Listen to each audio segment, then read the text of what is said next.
여러분들 축복합니다. 이 시간 여러분들에게 하나님의 크신 은혜와 긍휼이 말씀을 통해서 여러분들에게 임할 수 있기를 주의 이름으로 축복합니다. 할렐루야. 2022년도가 시작되면서 다시 한번 우리가 주님이 이 땅에 오신 목적을 알아야 할 것입니다. 왜 주님이 이 땅에 오셨을까? 예수님이 이 땅에 오신 목적이 있을 거 아닙니까? 바로 그것은 세상을 구원하시려고 이 땅에 주님이 오셨습니다. 요한복음 3장 16절에서 말씀하십니다. 하나님이 세상을 이처럼 사랑하사 독생자를 주셨으니 이는 그를 믿는 자마다 멸망치 않고 영생을 얻게 하려 하심이라 하고 말씀해 주고 있어요. 여러분, 예수님의 구원은 세 가지가 따라오게 되어 있습니다. 영혼이 잘 되고 범사가 잘 되고 육신이 건강해지는 축복을 말하고 있는 겁니다. 그것이 바로 따라와 줘야 정말로 내가 온전한 구원을 받았다라고 확신할 수가 있는 것입니다. 또 주님이 이 땅에 오신 것은 교회를 세우시려고 이 땅에 주님이 오셨습니다. 내가 내 교회를 세우리니 음부의 권세가 이기지 못하리라 하고 예수님이 말씀해 주었잖아요. 이 땅에 교회가 많이 세워졌습니다. 교회가 세워진 이유는 사람들을 불러 모으라고, 하나님 앞에 오게 하라고, 이 땅에 주님께서 오셔서 당신의 교회, 예수님의 교회, 하나님의 교회가 세워지게 된 줄로 믿습니다. 또 세 번째는요, 이 땅에 주님 오신 목적이 있어요. 바로 하나님께서 이 땅에 예수님을 통해서 오게 하신 것은 죽으시려고 주님이 이 땅에 오신 거예요. 바로 그것이 십자가의 죽음을 말씀해 주고 있습니다. 그리고 이 땅에 오셨던 주님이 하늘도 승천하시고 다시 이 땅에 오시겠다고 약속하시고 그게 주님이 승천하시게 되신 거죠. 예수님이 이 땅에 오셔서 33년 동안 계시다가 하늘로 승천하셨습니다. 근데 이 30년의 기간은 이 땅에 오셔서 예수님이 목숨을 일하시면서 인간의 삶을 살게 되신 거죠. 참 목숨을 일하시면서 생활의 보탬도 되기도 하시고 그러면서 인간의 삶을 몸소 체험하시면서 살아오셨는데 그리고 마지막 3년은 공생의 기간으로 하나님의 사역을 감당하시게 된 거예요. 하나님의 사역은 바로 네 가지를 얘기하는 겁니다. 이 땅에 주님이 오셔서 사역하시지 않았습니까? 바로 예수님의 사역은 네 가지인데 첫 번째 바로 예수님은 가르쳤어요. 그것은 교육을 얘기하는 겁니다. 두 번째 예수님은 전파했습니다. 그것은 전도를 얘기하는 겁니다. 또 세 번째 예수님이 사람을 고치셨습니다. 바로 병든 자를 예수님이 다 고쳤습니다. 죽은 자를 살리셨습니다. 네 번째 예수님은 먹이셨습니다. 할렐루야. 예수님은 가시는 곳마다 사람들이 죽인 걸 아시고 먹을 것 좋아 하고 예수님께서 그들에게 기적을 베푸셔서 먹을 것 이렇게 주시면서 그들이 먹게끔 하시게 된 줄로 여겨집니다. 그러므로 오늘 말씀에 보면 예수님의 사역, 고치시는 사역을 볼 수가 있습니다. 예수님이 제자들과 함께 게네사렛 땅으로 가시게 됩니다. 이 게네사렛 땅은 바로 갈릴리 호수를 얘기하는 겁니다. 그 당시 보면 갈릴리 호수를 세 가지로 칭했습니다. 갈릴리 호수, 게네사렛 호수, 기데랴 호수 이렇게 얘기합니다. 오늘날은 그냥 그런 거 안 따지고 갈릴리 호수로만 얘기하고 있습니다. 예수님이 이 게네사렛 땅으로 오셨는데 사람들이 예수님인 줄 알고 통지를 합니다. 예수님이 오셨다. 예수님이 보니까 죽은 자 살리시고 병든 자 다 고쳤대더라. 그니 병자들이 다 와라 하고 사람들이 병자들을 다 데리고 오는 겁니다. 예수님의 소문이 벌써 다 각지에 퍼진 거예요. 예수님이 가시는 곳마다 병자들이 고침받아요. 눈먼 자 눈 뜨지고 귀머리가 귀가 열리고 안진뱅이 걷기도 하고 죽은 자 살리는 겁니다. 이런 일이 있어지니까요 온 지역에 예수님의 소문이 다 퍼지면서 예수님 만나고 싶다 하는 자들이 너무나 많은 거예요. 오늘 예수님이 이 지역에 오시니까 사람들이 알고서요 그 지역에 있는 모든 병자들을 다 데리고 오는 거예요. 오셔서 이렇게 얘기하는 겁니다. 예수님의 옷만 만져도 낫게 해달라 하고 병자들이 간구하니까 주님이 허락을 하시니까 그들이 예수님의 옷자락을 만지니까 다 나음받았다고 성경은 우리에게 분명히 말씀해 주고 있어요. 여러분 사실 예수님의 온만한 자로 해결받습니다. 병든 자 고침받아요. 아픈 자 있습니까? 예수님의 옷을 만지세요. 그러면 깨끗이 나의 질병이 고쳐질 줄로 믿습니다. 저주가 물러갑니다. 가난이 물러갑니다. 원수마귀가 물러갈 줄로 믿습니다. 그것이 예수님의 능력이고 예수님의 은혜인 줄로 믿습니다. 그렇다면 예수님의 옷을 만지기까지 우리의 신앙은 어떻게 해야 되겠습니까? 무조건 만져질 수 있겠습니까? 예수님이 지금 안 보이는데 그 당시 예수님이 보이니까 예수님께 와서 만졌을 때 병 고침 받고 나음 받았지만 오늘날은 그게 아니지 않습니까? 그럼 어떻게 해야만이 우리가 예수님의 옷을 만질 수 있겠습니까? 첫 번째, 우리는 살면서 믿음을 갖고 살아야 된다는 거예요. 교회에 나와서만 예수 믿습니다. 할렐루야 찬송하고 예배하는 것이 아니라 우리의 삶 자체가 믿음을 갖고 사는 삶이 되어야 한다는 거예요. 그래서 모든 시작은 믿음이 되어야 된다는 거예요. 내가 안고 있는 문제가 있습니다. 내가 안고 있는 고통스러운 여러 가지 상황이 있습니다. 이것도 믿음으로 함께 출발해야 된다는 거예요. 믿음 따로 고통 따로 되면 안 되지 않습니까? 문제는 심각한데 믿음은 딴 데가 있어요. 이러면 안 되지 않습니까? 그래서 나에게 고통스러운 문제가 있습니다. 풀리지 않는 문제가 있는데 이것도 내가 믿음 갖고 시작할 수 있는 신앙이 되어야만이 주님께서 역사하는 그런 시간이 찾아오게 되어 있는 것입니다. 오늘 본문에 보면 사람들이 주님의 옷만 만져도 낫겠다는 믿음을 갖고 주님의 옷을 만지게 된 거예요. 왜 만지겠습니까? 주님의 옷만 만져도 나을 것 같아요. 이것이 믿음이요. 주님을 향한 신뢰인 줄로 믿습니다. 우리도 이와 같이 내가 주님의 옷을 만지고 싶다. 주님의 옷만 만져도 다 고침받고 건강해지고 은혜를 받을 수 있다는데 하고 나의 심각한 문제 있어요. 괴로운 문제 있어요. 남에게 알리기 쉽지 않은 문제가 있지만 그 문제를 놓고 혼자 끙끙 앓지 마시고요. 믿음 갖고 우리의 문제를 풀어가고 시작할 수 있기를 주의 이름으로 축복합니다. 마태복음 7장의 9장을 보면 12가지 혈류증을 앓던 여자가 있어요.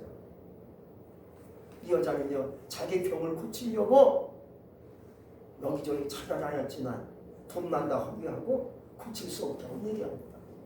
그러자 예수님이 오셨다는 소문을 듣고 이 여인이 예수님 앞에 나갑니다. 나가는데 힘이 없으니까 기어서 들어가는 거예요. 들어가서 예수님의 옷만 만져도 내가 나을 것 같아. 그래서 몰래 뒤로 이렇게 기어 들어가서 사람이 워낙 주님을 다 에워싸고 사람이 많이 모여있으니까요, 이 여인이 예수님의 옷을 만지려고 기어 들어갑니다. 그래서 예수님의 옷을 다 만지니까요, 혈류 구멍이가 마르고 깨끗이 나았다고 성경은 분명히 말씀해주고 있어요. 이게 뭔지 아십니까? 예수님은 그 여인을 몰라요. 물론 아시겠지만 예수님을 이 여인은 생각하고 예수님의 옷만 만져도 되겠다는 그 믿음이 있었어요. 믿음 갖고 만졌던 애만 깨끗이 나았다고 성경은 우리에게 말씀해주고 있잖아요. 그래서 이 믿음이 중요한 겁니다. 어떤 문제를 안고 있든지 내 가정에 어떤 사연이 있든지 그게 중요한 게 아니잖아요. 믿음 갖고 시작하는 거예요. 문제로 믿음 갖고 시작하고 기가 막힌 사연도 믿음 갖고 시작한다면 우리 주님께서 오셔서 내 문제 풀어주시고 해결시켜 주시리라 믿습니다. 두 번째는요, 주님을 분명하게 고백할 수 있기 바랍니다. 주님이 과연 어떤 분이신가? 이걸 알아야 된다는 거예요. 주님은 어떤 분이신가? 내가 주님을 어떻게 고백할 것인가? 무조건 주님께 나가서 살려주세요. 이건 아니지 않습니까? 주님께 나와서 주님을 먼저 고백할 수 있기 바랍니다. 주님은 창조주 하나님이세요. 나의 구원자세요. 만왕의 왕이세요. 전능하신 하나님이세요. 바로 이분이 누굽니까? 예수님이세요. 예수님을 알아야 진정 그렇게 내 입에서 고백해야 된다는 거예요. 시편 18편 2절을 보면 다윗이 하나님을 고백하는 것을 볼 수가 있습니다.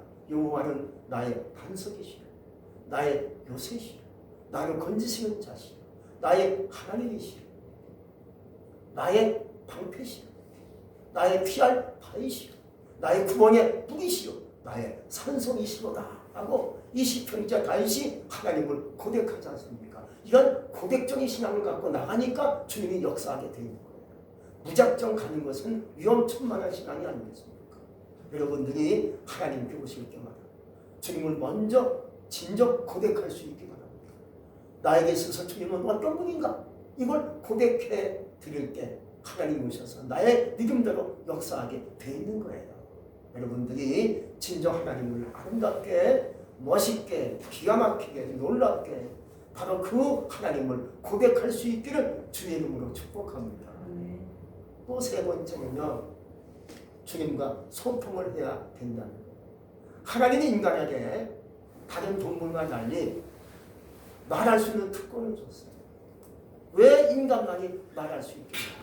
하나님과 소통하라. 하나님께 말을 하라.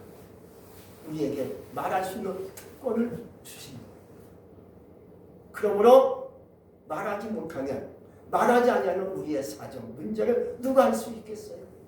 내가 말을 해야 너가 그런 문제 있구나. 너에게 그런 기가 막힌 사연이 있었구나. 안 됐다. 내가 좋아하는 게 없냐? 하고 서로 위안받고 위로하면서 도울 일을 찾지 않겠습니까? 이처럼 우리가 말할 수 있다는 것은 하나님께 말하라는 거예요. 이웃의 말을 하라는 거예요. 말을 못하면 내가 어떤 문제가 있든지 모르지 않습니까? 근데 말에도 몇 가지 종류가 있더라고요. 아주 말도요 잘해야 되는데 남을 무시하는 모욕적인 말이 있어요. 저주스러운 말이 있어요. 욕하는 말이 있어요. 남을 비통하는 말이 있어요. 남을 이상하게 비난하는 말도 있어요. 그런 말은 하나님이 원치 않죠. 누구든지 그런 말을 듣고 싶지 않죠. 그러나 고운 말이 있어요. 정든 말이 있어요. 축복의 말이 있어요. 은혜의 말이 있어요. 성토의 말도 있어요. 우리는 어떤 말을 써야 될까요? 정든 말, 고운 말을 써야 되지 않겠습니까? 그럴 때 주님이 나와 함께 웃어서 역사할 수가 있는 거예요. 사람은 홀로 살 수 없기에 사람과 소통해야 되는 것이 바로 인간의 모습이죠. 이웃과 소통하는 것이 인간의 모습이 아니겠습니까? 인간은 홀로 살 수 없어요. 어디서든지 서로 함께 소통해야 되는 겁니다. 소통하려면 좋은 말을 해야 소통이 되지요. 소통이라는 것은 남을 먼저 생각할 때 소통이 이루어지는 거예요. 나만 생각하면 소통이 될 수 있겠습니까? 안 되잖아요. 나만 크게 떠들다 가버리면 소통이 아니지요. 남을 생각할 때 소통이 비로소 이루어지게 돼 있어요. 그렇다면 내가 하나님께 올릴 수 있는 말이 어떤 말인가? 어떻게 주님과 소통해야 주님이 나에게 오셔서 나와 함께 소통할 수 있겠는가? 2022년도 주님과 소통이 잘 이루어지면 모든 문제 해결될 줄로 믿습니다. 주님과 소통이 막혔는데, 단절됐는데 기도한들, 간구한들 되겠습니까? 안 되잖아요. 우선 먼저 하나님과 소통이 물과가 열리기 바랍니다. 소통은 내가 얘기하는, 주님이 들으시고 나에게 말씀하시는 거, 이게 소통이에요. 나 혼자만 일방적으로 소통한다 해서 소통이 되겠습니까? 안 되잖아요. 내가 하나님께 과연 어떻게 해야만이 주님과 내가 소통하면서 내 문제 하나님 봐주시고 내 문제 풀어주시지 않겠는가? 그런 생각이 들어요. 아브라함은 하나님과의 소통이 아름답게 이루어진 사람이에요. 어느 날 하나님께서 얘기하십니다. 아브라함에게 내가 소돔성을 멸해야겠다. 그게 죄악이 하늘에 올라갔어. 아브라함이 아차 싶어요. 하나님께 그러면 안 돼요. 그러면 되겠어요. 거기 내가 조카 롯이 살고 있어. 그러면 소통이 되지 않는 거지. 그건 내 생각이지. 하나님 생각 아니잖아요. 하나님은 멸하시겠다는 거예요. 나는 그러면 안 되지요. 그건 내 생각이지. 그건 소통이 안 되고. 아버님 이렇게 하나님께 존중하게 요청합니다. 하나님 그 성에 의인 50 있으니 어찌하시옵니까? 하고 주님께 말을 건네요. 그러니까 하나님이 말씀하기를 그 성에 의인 50 있으면 내가 그 성을 멸하지 않지. 하나님 노하지 마세요. 45인이 있으면 어찌하시옵니까? 또 40명, 30명 내려갑니다. 마지막 10명 얘기할게. 우리 주님 노하지 마세요. 그 성이 10 있으면 어찌하시옵니까? 라고 주님께 공손하게 얘기합니다. 그래서 주님이 얘기하십니다. 그 성에 의인 10 있으면 내가 그 성을 멸하지 않지. 라고 하나님이 얘기하십니다. 이게 소통이 된 거예요. 소통이 된 거예요.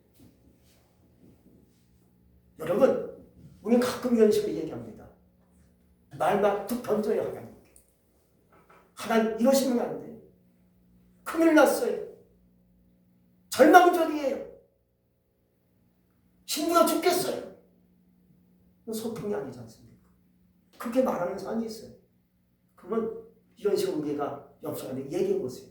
아무에게 이런 얘기를 해보세요. 그러면 그 사람이 옆에 있는 이웃이 가만히 듣고 있다가 말할 수 있겠습니까? 속으로 생각하기를 미쳤나? 왜 저러지? 정신 나갔구나 하고 얘기할 거예요. 이 말은 이게 소통이 아니라는 거예요. 소통은 먼저 하나님을 생각하고 이웃을 생각해가면서 말하는 것이 소통의 기본의 본질적인 요소가 되는 거예요. 아브라함이 그렇게 소통을 주님과 하니까 결국은 하나님께서 그 아브라함의 의중을 하시고 자기 조카 롯을 그 죽음에서 살리게 하신 줄로 믿습니다. 다윗을 보면 우리가 소통이 어떻게 얼마나 아름다운지 알 수 있습니다. 다윗은 시편 42편 1절에서 이렇게 하나님께 얘기합니다. 하나님, 사슴이 시냇물을 찾기에 갈급함같이 내 영혼이 주를 찾기에 갈급합니다. 라고 주님께 아주 멋있게 시적으로 공손하게 얘기해요. 그리고 또 이렇게 얘기합니다. 하나님이여 나를 국민에게 오리소서 하고 얘기합니다. 무조건 하나님 살려주세요. 도와주세요. 이러지 않았어요. 그러니까 아주 한마디로 이게 급이 얕은 한마디로 하나님께서 역사할 수 없는 얘기를 하는 거예요. 그러면 우리 어떤 기도를 하나님께 드림으로 주님과 소통하기를 원하십니까? 주여 나를 불쌍히 여기소서. 나는 죄인입니다. 제가 어디 가서 은혜를 얻을 수 있겠습니까? 이런 식으로 주님께 공손히 말씀드릴 때 주님께서 들으시고 나에게 응답하시지 않겠습니까? 그래서 주님과 대화, 주님께 얘기하고 주님 나에게 말씀하고 이걸 대화가 열어갔을 때 소통이 이루어졌을 때 우리의 문제가 열린다는 거예요. 2022년도 주님과 소통이 아름답게 이루어질 수 있기를 주의 이름으로 축복합니다. 어떤 말인지 우리는 상대편을 생각하고 말할 수 있기 바랍니다. 상대편, 내 부인도 상대편이에요. 내 아내도 상대편이에요. 자식도 상대고 우리 부모님도 상대고 이웃도 내 상대편입니다. 그러므로 먼저 나만 생각하고 말하지 않기 바랍니다. 남을 생각하면서 말할 수 있기 바랍니다. 내가 이 말을 했을 때 과연 그 사람이 나에게 어떻게 말을 할지 하고 그 사람을 생각하면 말할 때 그 사람도 그 말을 받아가지고 나에게 좋은 말로 얘기하면서 서로 소통이 이루어지는 가운데 가까운 이웃, 가까운 사람이 되면서 모든 문제가 열리고 풀리면서 인간의 모든 역사에 아름다운 삶이 열릴 줄로 믿습니다. 오늘날 지금 사람들은 분노에 차 있어요. 분노에 차 있어가지고요. 얘기하면 벌써 이게 딴 얘기예요. 욕하고요. 분노의 소리를 내지 마요. 그러니까 이게 소통이 안 되니까 이 사회, 이 나라, 세계 모든 민족이 지금 난리가 아닙니까? 소통이 안 되면 모든 삶에 아름다운 축복의 삶이 될 수가 없어요. 그러므로 먼저 하나님을 생각하는 마음을 가지고 여러분들이 하나님과 얘기하고 간구하고 기도할 수 있기 바랍니다. 기도가 먼저가 아니에요. 간구가 먼저가 아니에요. 하나님과 어떻게 소통할 것인가. 이게 오늘의 중요한 포인트라 이 말이지요. 내가 어떤 말을 하나님께 드렸을 때 그 마음 하나님 그 말을 받으시고 나에게 역사할까 하고 소통이 잘 이루어지기만 하면 우리의 문제 풀리지 않겠습니까? 내 문제 주님이 아세요. 내 사연을 내가 아세요. 하나님이 아세요. 이 사연을 하나님께 끌고 와서 기도해야 할 텐데 무조건 하나님께 나가서 저 기가 막힌 여자예요. 힘들어 죽겠어요. 저 너무나 애매하고 억울해요. 이렇게 하면 안 되는 거죠. 먼저 하나님과 소통의 물꼬가 이렇게 열리는 가운데 그런 다음에 하나님께 하나하나씩 간구할 때 하나님이 들으시고 나에게 좋은 말씀으로 응답하시면 그 말씀이 나에게 와닿았을 때 그 말씀을 갖고 나가면 내 길이 형통하게 열리고 축복의 문이 열릴 줄로 믿습니다.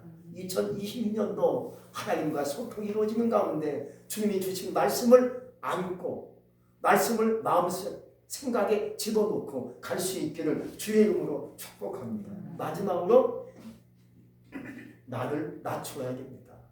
지면물도 낮은 곳으로 흘러가듯이 은혜도 낮은 곳에 흘러가게 되어 있습니다. 야고보서 4장 6절에 말씀하시기를 하나님은 교만한 자를 물리치시고 겸손한 자의 은혜를 베푸신다라고 얘기했어요. 나를 낮출 때 하나님이 나에게 찾아오시게 돼 있어요. 할렐루야. 주님이 나의 간구 들으시고 역사하게 돼 있어요. 예수님의 옷자락을 만졌다는 것은 나를 낮추는 겸손을 얘기하는 거예요. 노인이 서서 예수님께 나가 예수님 옷을 만져보지 않습니다. 예수님 옷이 멋지네요. 이거 어디서 사셨어요? 저 주시면 안 돼요? 이렇게 말하면 되겠습니까? 안 되잖아요.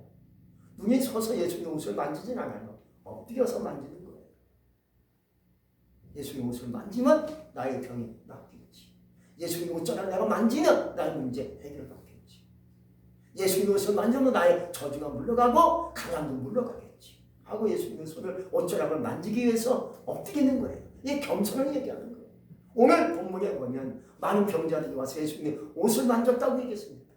그들이 서서 만졌겠습니까? 엎드려서 예수님의 옷을 만지니까 병이 다 나가고 질병이 물러가고 깨끗이 나음받게 된 줄로 믿습니다. 누가복음 7장에 보면 백부장의 삶이 나와요. 이 사람은요 참 이스라엘 땅에 와서 귀한 일을 많이 했던 사람이었습니다. 회당도 짓고요. 백성들을 많이 구제했던 사람이었습니다. 근데 자기 집에 있는 하인이 하나 병들어 죽게 됐어요. 그러자 그곳 장로들이 예수님께 찾아간 기회입니다. 우리 지역에 백부라는 사람이 있는데 그 하인이 병들어 죽게 됐어요. 예수님이 오셔서 그 하인을 고쳐주시면 참 좋겠습니다라고 정중히 장로들이 대신해서 얘기합니다. 그는 우리 위해서 회당을 짓고 또 백성들을 많이 구제하고 있는 사람이에요. 예수님이 그 내가 가리라 가서 고쳐주라 말씀하니까 백부장이 이 말을 듣고요. 아유 주님 내 집에 오시면 저는 감당할 수 없어요. 말씀하시면 내 안이 나올 줄로 믿습니다라고 공손히 주님께 얘기합니다. 감히 어찌 내가 주님을 서서 맞이할 수 있겠냐는 거죠. 안 오셔도요 말씀하시면 됩니다. 이 겸손을 얘기하는 거예요. 그러자 그 말씀을 딱 마치니까 예수님이 이렇게 얘기합니다.